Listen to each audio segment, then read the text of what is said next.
ခင်မုန်းနဲ့ပတ်သက်ပြီးမကောင်းကြောင်ပြောခံနေရတာကြောင့်ပညာသားပပနဲ့ဖြည့်ရှင်းလာတဲ့ခင်စာကြီးကျော်ကအမှုပညာလောကမှာအောင်မြင်နေစေမင်းသမီးကြီးဖြစ်တယ်လို့ချစ်စရာကောင်းတဲ့သားသမီးတွေကိုလည်းပိုင်ဆိုင်ထားပြီးတာယာအေးချမ်းတဲ့ဘဝလေးကိုတိဆောက်ထားတာဖြစ်ပါတယ်။ခင်မုန်းဖြစ်သူမရှိဘဲ18နှစ်ကျော်တိုင်တကူတဲ့စင်ကယ်မသားဘဝနဲ့သားသမီးတွေကိုပြုစုပြောထောင်ခဲ့တာကြောင့်ခင်စာကြီးကျော်ကအများကလေးစားရတဲ့မြို့သမီးအနေနဲ့လည်းသတ်မှတ်ထားခဲ့ကြပါတယ်။ဒါပေမဲ့လက်ရှိမှာတော့ခင်စာကြီးကျော်ကခင်မွန်းအောင်ကြောင့်မကောင်းကြောင်ပြောခံနေရပြီးအတိတ်ကအမဲဆက်တွေပြန်ပေါ်လာခဲ့ရပြန်တာပါခင်စာကြီးကျော်ရဲ့ခင်မွန်းဖြစ်တဲ့သူမြင်းမှုထီပရင်ကြော်တန်းစော်ဆိုသူက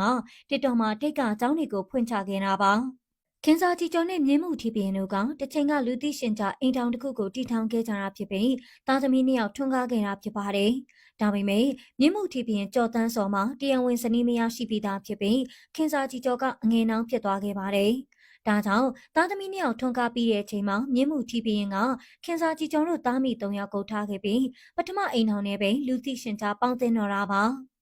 ဒါပေမဲ့ဂျားရီမှာတော့အတွင်းလူတွေရဲ့ပြောစကားအရမြင်းမှုထီပရင်မှာနောက်ထပ်ပြောမများတွေရှိခဲ့တယ်လို့လည်းသိရပါတယ်။ဒါကိုမြင်းမှုထီပရင်ကတရက်မှာခင်စာကြီးကျော်ရဲ့တိတ်ကထိခိုက်စေမဲ့စကားတွေပြောပြီးသူဖြူစင်ကြောင်းချပြခဲ့တာပါ။တက်တော်လူမှုကွန်ရက်ကနေအရှင်ကအเจ้าတွေကငယ်စဉ်ဘဝစိတ်ရိုက်သွားတဲ့အချိန်မှာဖြစ်ခဲ့ရတာတွေဆိုပြီးပြောလာတာဖြစ်ပါတယ်။ခင်စာကြီးကျော်နဲ့သားသမီးနှစ်ယောက်